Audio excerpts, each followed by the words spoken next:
متعود تطلب مساعده من حد؟ ما بحبش الصراحه. انا متاكده من الموضوع ده. ما بحبش انت أطلب شخص مساعدة. لا بتحب تسال على حاجه، ولو تايه في الطريق انت ما عارفة؟ بتحبش تسال انت عارفة أنا احنا ماشي فين بإيه؟ او تروح فين. انا ماشي بايه؟ ماشي بنور الله بدل لا. ما اقول يا رب. ربنا ما يحوجني لحد، بس كده.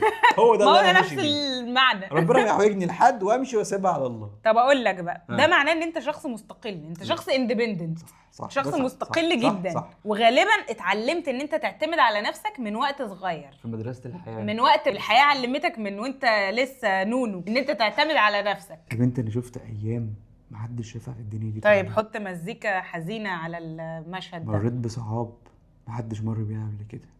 تمام شربت حاجات تمام. عمر- الف سلام عليك. عمر ما حد شربها قبل كده. بس ساعات بقى انت بتتحمل اكتر من اللي انت تقدر عليه لوحدك، فالمورال اوف ذا ستوري ان انت تطلب مساعده من حد، والناس موجوده علشان تساعد بعض. ايه ده؟ يعني اللي بعمله ده غلط؟ ده غلط. مش هعمله برضه.